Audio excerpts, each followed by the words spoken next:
quand les lumières scintillent dans les rues, que les voix s'élèvent dans des chants joyeux, et que l'odeur enivrante du sapin emplit les foyers, Noël apparaît comme une célébration universelle de paix et d'amour. Pourtant, derrière cette fête apparemment innocente, se cache une histoire complexe, mystérieuse et parfois dérangeante. Une histoire qui plonge ses racines dans des traditions bien plus anciennes que le christianisme et qui, au fil des siècles, a été remodelée, réinventée et parfois effacée pour correspondre à des idéaux religieux, culturels et politiques. Que savons-nous réellement de Noël? Le 25 décembre est-il vraiment la date de naissance de Jésus-Christ? Ou est-ce une coïncidence soigneusement orchestrée? Pourquoi des symboles comme le sapin, le gui ou même le Père Noël sont-ils devenus des emblèmes de cette fête? Derrière les rires et les festivités se dissimulent des secrets, des rites païens oubliés, des légendes troublantes et des manipulations historiques qui racontent une autre histoire, une histoire bien plus sombre. En explorant l'origine chrétienne et païenne de Noël, ce récit vous emmènera dans un voyage à travers les siècles, dévoilant les vérités occultées et les traditions disparues. Nous plongerons dans les profondeurs des mythes nordiques, des rites romains et des croyances chrétiennes émergentes. Nous percerons le mystère de figures énigmatiques comme le Père Noël, qui pourraient avoir des liens avec des divinités anciennes et inquiétantes. Et enfin, nous découvrirons ce que cette fête, si lumineuse en apparence, peut révéler sur l'âme humaine et son rapport au sacré, au pouvoir et à la peur. Accrochez-vous bien. Ce voyage dans les ombres de Noël promet d'être aussi fascinant qu'étrange. Le feu de la cheminée ne sera peut-être pas suffisant pour éclairer tout ce que nous allons découvrir. Êtes-vous prêt à soulever le voile? Bien avant que Noël ne prenne place dans le calendrier chrétien, les civilisations anciennes célébraient déjà un moment clé de l'année, le solstice d'hiver. Ce moment, qui marque la nuit la plus longue et le retour progressif du soleil, était considéré comme un événement mystique, presque divin. Des cultures aussi variées que les Égyptiens, les Celtes, les Romains et les peuples nordiques organisèrent des fêtes somptueuses pour honorer cette transition cosmique. Chez les anciens Égyptiens, le solstice était associé à la renaissance d'Osiris, le dieu des morts et de la fertilité. La lumière symbolisait la victoire sur les ténèbres, un thème central dans de nombreuses traditions. De leur côté, les Celtes célébraient Yule, une fête dédiée au renouveau de la nature et au cycle éternel de la vie. Ils allumaient des feux de joie et décoraient des arbres, des pratiques qui ont étonnamment survécu jusqu'à nos jours. En Mésopotamie, le festival de Zagmouk marquait également la lutte entre le chaos et l'ordre, représenté par la bataille entre Marduk, le dieu suprême, et les forces des ténèbres. Ces fêtes, bien qu'anciennes, résonnent avec des symboles que l'on retrouve étrangement dans Noël. La lumière, la renaissance et le triomphe de l'espoir sur le désespoir. Dans l'Empire romain, les Saturnales étaient l'une des célébrations les plus populaires. Dédiées à Saturne, le dieu de l'agriculture, ces festivités avaient lieu entre le 17 et le 23 décembre. Les Saturnales étaient caractérisées par une inversion des rôles sociaux. Les esclaves pouvaient se comporter comme des maîtres, et les maîtres servaient leurs esclaves. Une atmosphère de chaos contrôlée régnait, rappelant que l'ordre devait périodiquement être brisé pour être renouvelé. Les Saturnales étaient également marquées par des échanges de cadeaux, des banquets somptueux et des décorations à base de plantes comme le hou et le lierre. Ces pratiques semblent avoir directement influencé certaines traditions de Noël, bien que leur signification originelle ait été progressivement oubliée. Mais l'aspect le plus intrigant des Saturnales reste leur lien avec une ancienne divinité, Sol Invictus, le soleil invaincu. L'adoration du soleil était un thème central dans de nombreuses religions païennes. Dans l'Empire romain tardif, le culte de Sol Invictus, introduit par l'empereur Aurélien en 274 après Jésus-Christ, prit une importance particulière. Le 25 décembre était célébré comme le jour de naissance de Sol Invictus, symbolisant le moment où le soleil commence à regagner en puissance après le solstice. Ce choix de date n'était pas anodin. Le soleil, source de vie et de lumière, était vénéré comme un symbole universel de renaissance et d'éternité. Lorsque le christianisme devint la religion dominante de l'Empire romain, les dirigeants chrétiens adoptèrent stratégiquement cette date pour célébrer la naissance de Jésus-Christ, assimilant ainsi une fête païenne majeure à une signification chrétienne. Cette transition, bien que subtile, masquait un profond changement religieux et culturel. Au-delà de l'Empire romain, les peuples nordiques avaient leur propre célébration du solstice, Yule. Cette fête, marquée par des feux de joie et des banquets, était dédiée aux divinités comme Odin, le père des dieux, et Thor, le dieu du tonnerre. Odin, en particulier, jouait un rôle central. Lors de Yule, il était décrit comme un cavalier traversant les cieux sur son cheval à 8 pattes, Sleipnir, pour surveiller les mortels. Ce mythe pourrait avoir inspiré certaines représentations modernes du Père Noël. Un autre aspect fascinant de Yule était l'utilisation d'un arbre sacré, souvent un sapin ou un chêne, décoré pour honorer les esprits de la nature. Le Yule log, une énorme bûche brûlée dans l'âtre, symbolisait la lumière et la chaleur nécessaires pour surmonter l'hiver. Ces traditions nordiques, bien que païennes, ont influencé de manière significative les coutumes associées à Noël. L'adoption de pratiques païennes par le christianisme soulève une question troublante. S'agissait-il d'une simple coïncidence ou d'une stratégie délibérée? Les premiers chrétiens, confrontés à une multitude de cultes païens profondément enracinés, comprirent rapidement qu'il était plus efficace d'assimiler ces traditions plutôt que de les éradiquer. Ainsi, les Saturnales, Sol Invictus et Yule furent subtilement intégrés dans la liturgie chrétienne, créant une synthèse culturelle qui garantissait l'acceptation de la nouvelle foi. Cependant, cette fusion n'était pas sans controverse.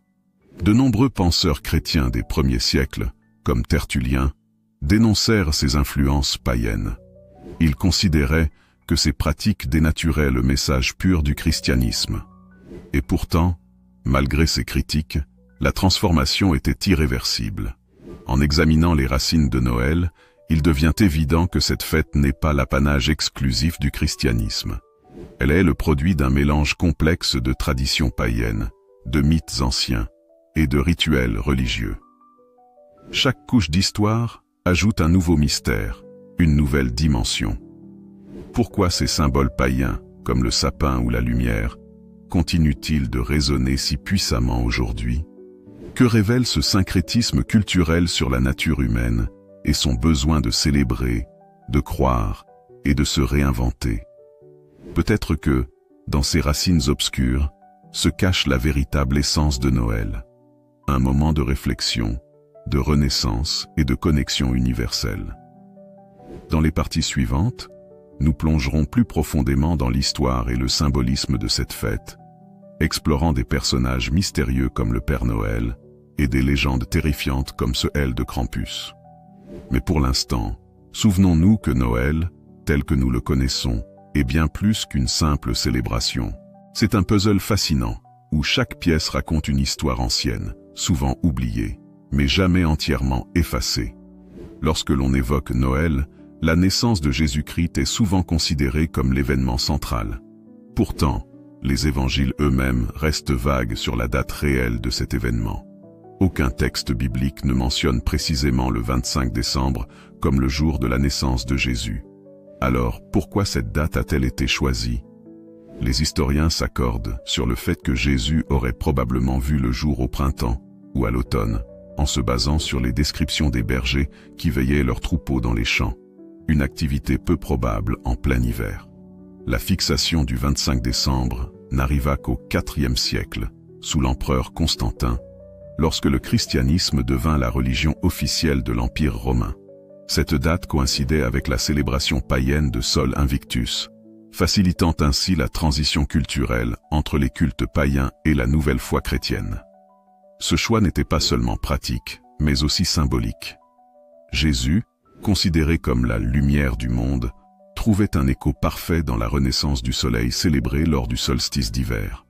Cette association spirituelle renforçait l'idée d'un triomphe de la lumière sur les ténèbres, un thème universel, L'histoire de la Nativité, telle qu'elle est représentée dans les traditions chrétiennes, est entourée de mystères et de contradictions. Les évangiles de Matthieu et de Luc, les seuls à aborder la naissance de Jésus, proposent des récits différents. Matthieu insiste sur la venue des mages, guidés par une étoile mystérieuse, tandis que Luc met l'accent sur les bergers visitant l'enfant dans une humble crèche.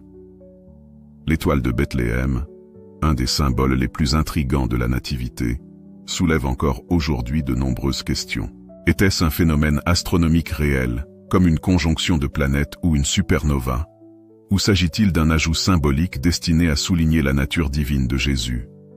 Les récits de la Nativité semblent être un mélange de faits historiques et de constructions théologiques visant à renforcer la foi des premiers chrétiens. Un autre mystère réside dans la figure de Marie, la mère de Jésus. Son rôle central dans l'histoire de Noël, ainsi que son statut de vierge, est parfois comparé à des figures féminines divines dans d'autres traditions religieuses, comme Isis en Égypte ou Ishtar en Mésopotamie. Cette association renforce l'idée que le christianisme naissant a emprunté à des mythes plus anciens pour construire son propre récit sacré. Au cours des premiers siècles du christianisme, Noël n'était pas une fête particulièrement importante.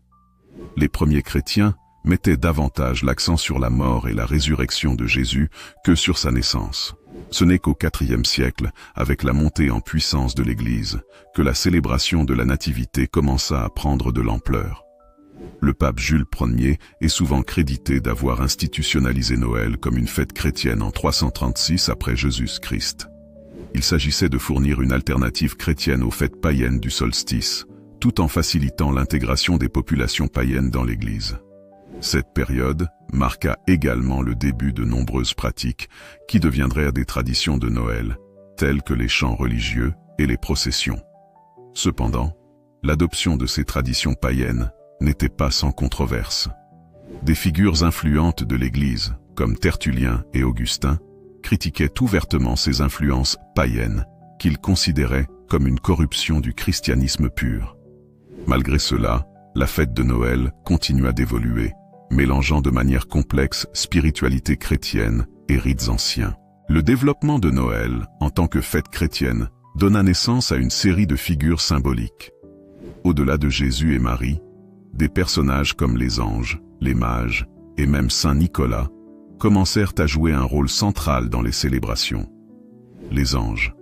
Représentés comme des messagers divins, les anges sont omniprésents dans l'histoire de Noël. Ils apparaissent pour annoncer la naissance de Jésus et pour guider les mages. Mais leur origine remonte à des croyances plus anciennes. Dans de nombreuses traditions païennes, des êtres surnaturels servaient d'intermédiaires entre les dieux et les hommes, un rôle très similaire à celui des anges. Les mages, ces mystérieux visiteurs venus de l'Est, sont souvent décrits comme des astrologues ou des prêtres zoroastriens. Leur présence dans la Nativité soulève des questions intéressantes sur les influences orientales dans le christianisme. Leur offrande de l'or, de l'encens et de la myrrhe renforce l'idée que la naissance de Jésus avait une portée universelle, transcendant les frontières culturelles et religieuses. Saint Nicolas. Bien qu'il soit souvent associé au Père Noël moderne, Saint Nicolas était à l'origine un évêque chrétien du IVe siècle connu pour sa générosité. Ses actes de bonté, comme offrir des cadeaux aux enfants et aider les pauvres, en firent une figure vénérée dans le monde chrétien. Mais son évolution en tant que figure mythique liée à Noël reste une énigme fascinante, mêlant légende, folklore et spiritualité.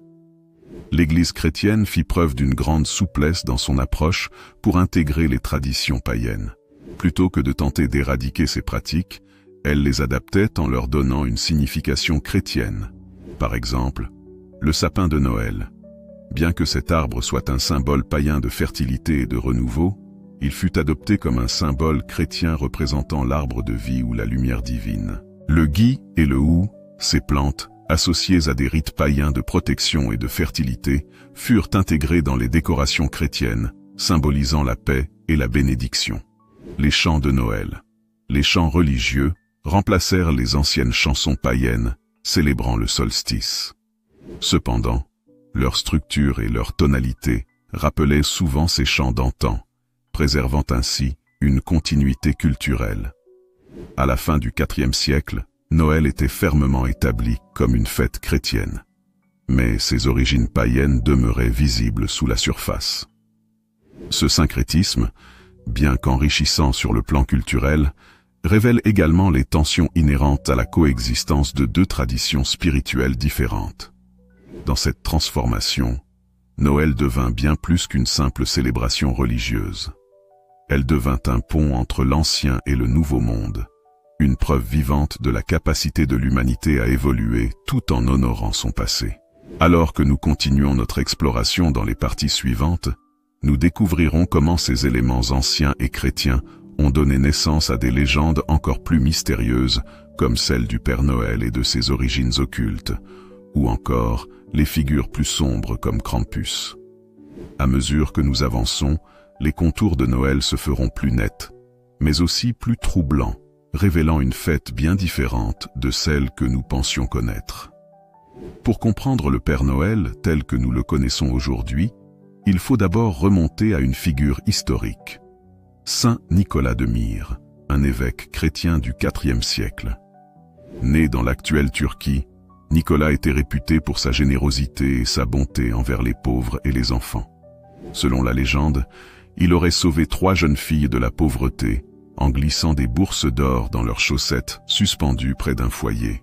Une histoire qui pourrait expliquer la tradition des cadeaux de Noël. Saint Nicolas devint une figure populaire dans toute l'Europe médiévale, et son jour de fête, le 6 décembre, était marqué par des célébrations et des cadeaux pour les enfants sages.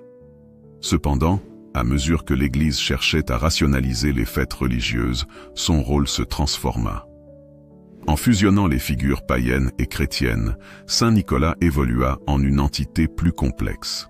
Avant l'ère chrétienne, les peuples nordiques célébraient Yule, où Odin, le roi des dieux, jouait un rôle central. Odin était souvent décrit comme un vieillard barbu, vêtu d'une longue cape, parcourant le ciel sur son cheval à 8 pattes, Sleipnir. Pendant la période de Yule, il rendait visite aux mortels pour distribuer des bénédictions ou des malédictions selon leur comportement. Cela rappelle étrangement l'idée moderne du Père Noël, récompensant les enfants sages et punissant les moins obéissants. Une autre tradition fascinante consistait à laisser des offrandes pour Sleipnir, souvent sous forme de nourriture, en échange de cadeaux apportés par Odin. Cette pratique pourrait être à l'origine de l'idée de laisser du lait et des biscuits pour le Père Noël. L'influence d'Odin sur la création du Père Noël moderne est un exemple frappant de la manière dont les mythes païens ont été intégrés dans les traditions chrétiennes. À la Renaissance, Saint Nicolas subit une transformation notable, particulièrement en Europe. Aux Pays-Bas, il devint Sinterklaas, une figure qui visitait les enfants avec des cadeaux le 6 décembre. Lorsque les colons hollandais apportèrent Sinterklaas en Amérique au XVIIe siècle, il fut adapté dans le folklore anglo-américain pour devenir Santa Claus. Mais cette évolution ne se fit pas sans influence mystérieuse. En Amérique, Santa Claus adopta des caractéristiques qui allaient au-delà de Saint Nicolas ou d'Odin. Des éléments comme son traîneau tiré par des rennes, sa résidence au pôle Nord et sa distribution de cadeaux dans la nuit de Noël sont apparus au XIXe siècle, popularisés par des écrivains comme Clement Clarke Moore, auteur du poème A Visit from St. Nicholas, plus connu sous le titre The Night Before Christmas. Mais d'où viennent ces idées? Certaines semblent puiser dans des mythes nordiques et païens, d'autres dans des pratiques folkloriques européennes. Pour chaque figure bienveillante comme Saint Nicolas ou le Père Noël, il existe une contrepartie sombre. Dans certaines traditions alpines, Saint Nicolas était accompagné d'un personnage terrifiant, Krampus. Cette créature démoniaque, mi-homme, mi-bouc, était chargée de punir les enfants désobéissants. Tandis que Saint Nicolas apportait des cadeaux, Krampus distribuait des coups de bâton, et parfois même enlevait les enfants turbulents. Krampus trouve ses origines dans des rituels païens liés à la fertilité et à la chasse. Sa figure rappelle également les satyres et les faunes de la mythologie grecque et romaine, des créatures associées à la sauvagerie et à la débauche. Lorsque l'Église chrétienne tenta de supprimer ces traditions, elle ne réussit qu'à les intégrer dans un cadre plus acceptable. Krampus devint un avertissement moral, un contraste avec la bonté de Saint Nicolas.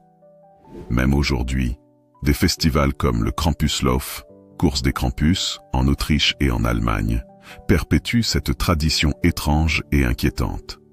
Ces célébrations, où des hommes déguisés en Krampus défilent dans les rues, témoignent d'une dualité persistante dans la fête de Noël.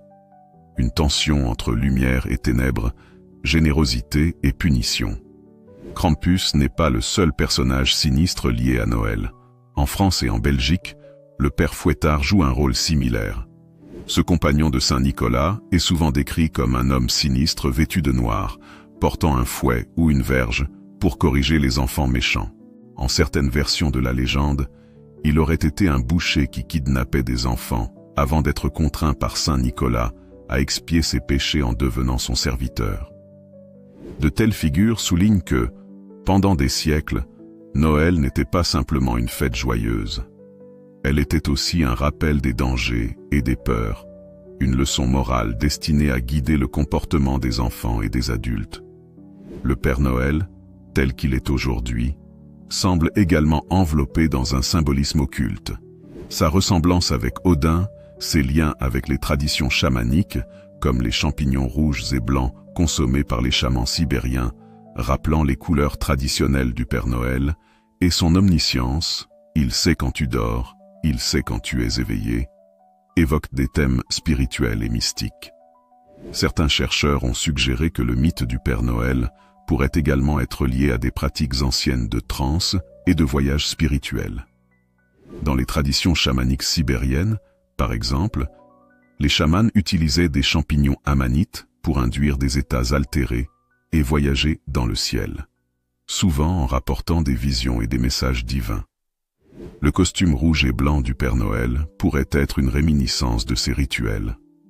Au fil des siècles, le Père Noël est devenu une figure universelle, mais ses origines multiples et complexes racontent une histoire différente.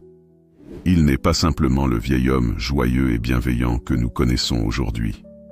Il est le produit d'un mélange de traditions païennes, chrétiennes et folkloriques, une synthèse culturelle qui reflète l'évolution de Noël elle-même. Le Père Noël incarne à la fois la générosité et le mystère, le divin et le profane.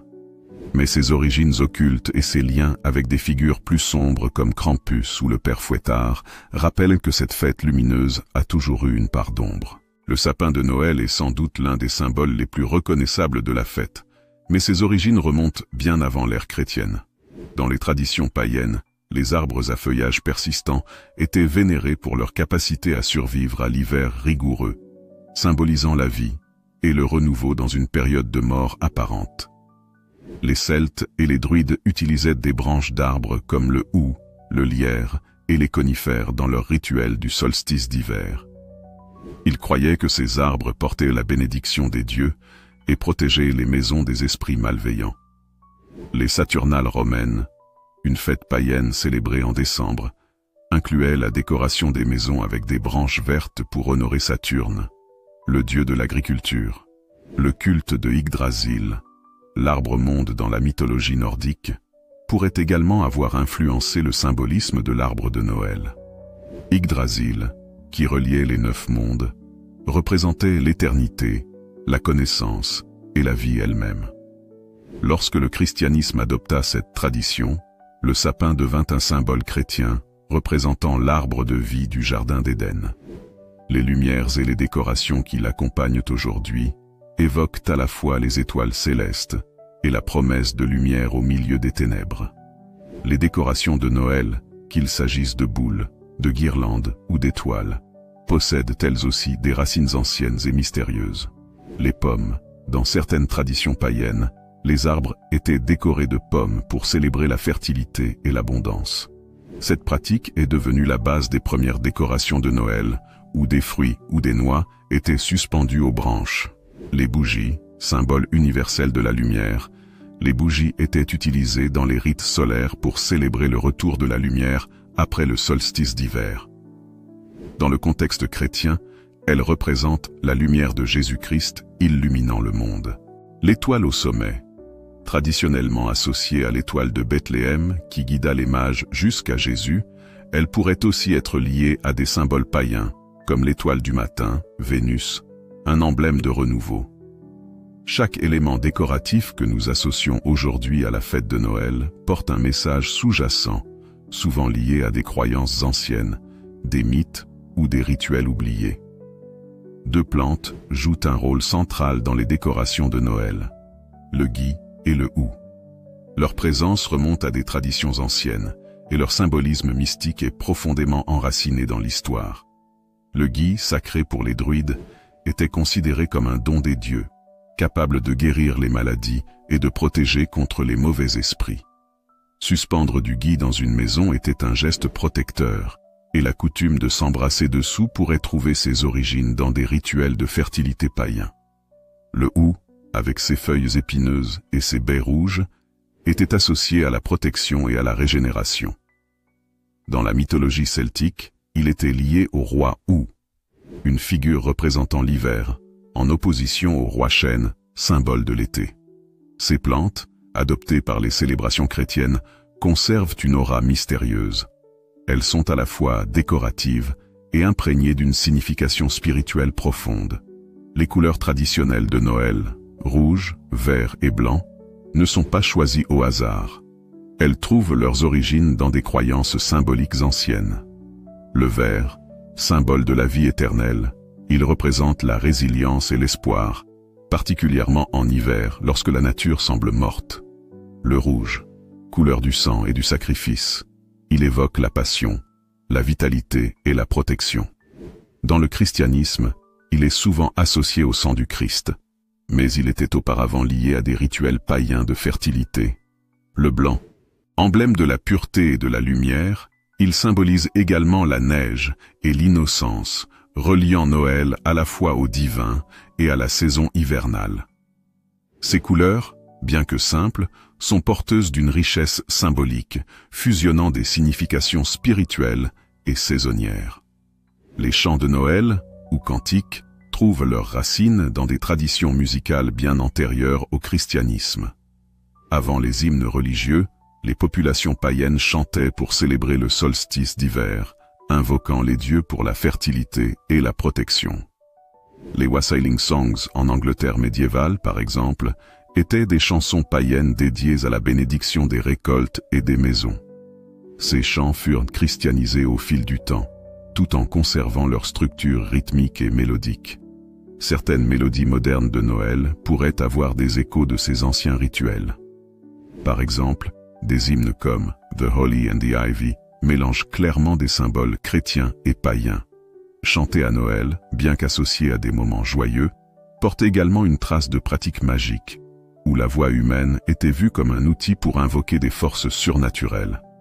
Certaines pratiques liées à Noël ont disparu, mais leur mémoire subsiste dans des récits ou des légendes. La bûche de Noël.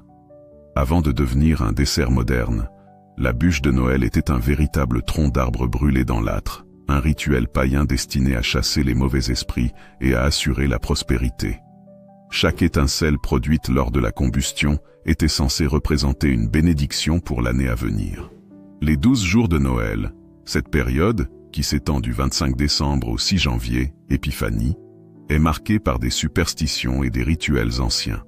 Dans certaines traditions païennes, les 12 jours symbolisaient une période liminale, où le voile entre les mondes était plus mince, permettant aux esprits et aux forces divines d'interagir avec les humains. Chaque élément de Noël, du sapin au champ, des couleurs aux plantes, conserve une part d'ombre et de mystère. Ces symboles, bien que christianisés, sont des survivances de croyances anciennes, parfois oubliées, mais jamais totalement effacées.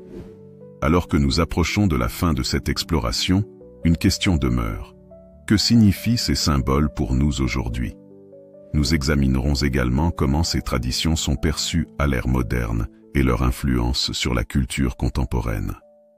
Au fil des siècles, Noël s'est transformé en une célébration universelle, transcendante de ses origines religieuses, pour devenir un phénomène culturel mondial. Mais ce processus n'a pas été sans controverse ni mystère. Comment cette fête enracinée dans des traditions païennes et chrétiennes s'est-elle adaptée à des cultures aussi diverses que celles de l'Asie, de l'Afrique ou du Moyen-Orient? Le moteur principal de cette universalisation est sans doute la commercialisation de Noël.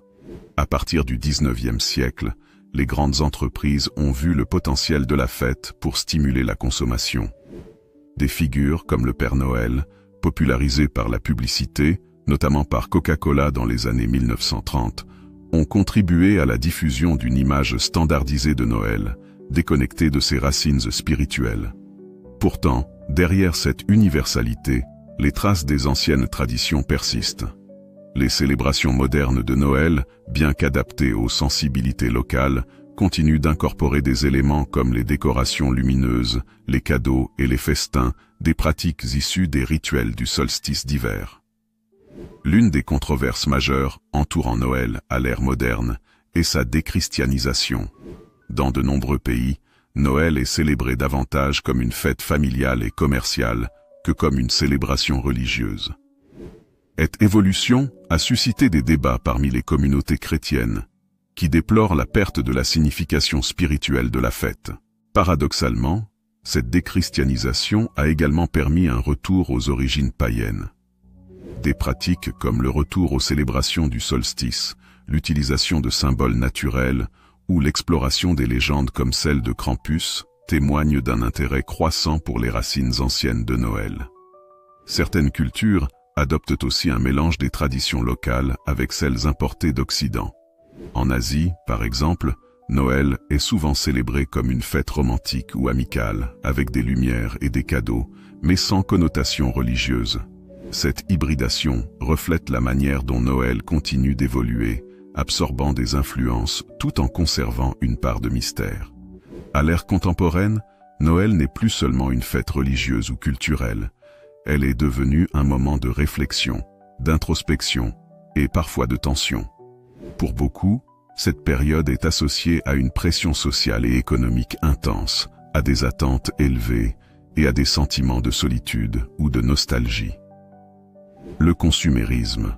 Noël est aujourd'hui étroitement lié à l'idée d'acheter et d'offrir, mais ce consumérisme effréné masque souvent une quête plus profonde de connexion et de sens. Les rituels modernes, les traditions comme la décoration d'un sapin, la préparation d'un repas ou l'échange de cadeaux servent souvent de substitut aux anciens rituels spirituels. Ces gestes, bien qu'ordinaires, portent encore une charge symbolique et émotionnelle. Cependant, pour d'autres, Noël reste un moment magique. Les lumières, les histoires et les symboles réveillent une fascination ancienne pour l'inconnu, pour les forces invisibles qui semblent plus proches pendant cette période de l'année. Cela reflète un besoin universel de spiritualité, même dans une époque matérialiste. Le cinéma, la littérature et les médias modernes ont contribué à perpétuer les légendes et les mystères de Noël. Si des histoires comme Un chant de Noël de Charles Dickens mettent en avant des thèmes de rédemption et de générosité, d'autres récits explorent le côté sombre de la fête. Les films d'horreur de Noël, des œuvres comme Krampus, 2015, ou Black Christmas, 1974, révèlent l'aspect inquiétant et surnaturel de cette période. Elles réinterprètent les légendes anciennes pour explorer des thèmes contemporains, comme la peur de l'inconnu ou la punition des comportements immoraux. Les contes fantastiques. Les histoires modernes de Noël incluent souvent des éléments surnaturels, comme le Père Noël voyageant dans le temps, ou les lutins magiques. Ces récits, bien qu'en apparence enfantins, rappellent les mythes païens où les dieux et les esprits interagissaient avec le monde humain. Ces représentations modernes, bien qu'éloignées des traditions religieuses ou historiques, continuent d'alimenter le mystère et la fascination pour Noël. Alors que Noël continue d'évoluer, plusieurs questions demeurent. Pourquoi Noël nous fascine-t-il autant? Malgré ses origines complexes et parfois sombres, la fête conserve une magie particulière. Est-ce parce qu'elle réunit des thèmes universels comme la lumière, la communauté et l'espoir? Quel est l'avenir de Noël? Avec les préoccupations croissantes pour l'environnement et l'authenticité, la fête pourrait évoluer pour se recentrer sur des valeurs essentielles. Certains prônent un retour aux célébrations simples, axées sur la gratitude et le partage. Le mystère de Noël peut-il être résolu? Peut-être pas, et c'est précisément ce qui rend cette fête si captivante. Chaque symbole, chaque tradition, chaque légende est une invitation à explorer les profondeurs de notre histoire collective et de notre psyché. Noël est bien plus qu'une fête, c'est un reflet de l'humanité elle-même, avec ses contradictions, ses aspirations et ses mystères. Qu'il s'agisse des origines païennes du sapin, des récits inquiétants de Krampus ou des lumières modernes qui illuminent les villes, Noël reste une période où le monde semble suspendu, où le temps s'arrête pour célébrer quelque chose de plus grand que nous. Cette fête, à la fois lumineuse et sombre, simple et complexe, religieuse et profane, continue de captiver parce qu'elle parle à une vérité universelle. La quête de lumière au milieu des ténèbres, de chaleur dans le froid, d'espoir dans le désespoir. Noël est une énigme, et c'est précisément cela qui nous pousse à le célébrer, encore et encore, année après année. Merci infiniment d'avoir suivi cette exploration fascinante sur l'histoire cachée de Noël jusqu'à la fin. Votre présence et votre intérêt pour ces récits mystérieux et captivants rendent ce voyage encore plus enrichissant. Noël est bien plus qu'une simple fête. C'est un trésor d'histoire, de symboles et de traditions qui continuent de nous fasciner à travers les âges. Si cette vidéo vous a intrigué et que vous souhaitez en découvrir davantage sur des récits aussi passionnants, n'oubliez pas de laisser un pouce bleu pour soutenir notre travail et nous encourager à produire d'autres contenus fascinants. Abonnez-vous à la chaîne Histoires émouvantes et activez la cloche pour ne manquer aucune de nos prochaines vidéos sur des mystères, des légendes et des histoires qui réveillent votre curiosité. N'hésitez pas à partager cette vidéo avec vos amis et votre famille pour leur faire découvrir les secrets cachés de Noël. Et surtout, dites-nous en commentaire ce que vous avez trouvé le plus surprenant ou intriguant dans cette vidéo. Nous avons hâte de lire vos réflexions et de discuter avec vous. Merci encore pour votre soutien et à très bientôt pour un nouveau voyage au cœur de l'inexplicable. Passez de merveilleuses fêtes et gardez toujours un esprit curieux et ouvert.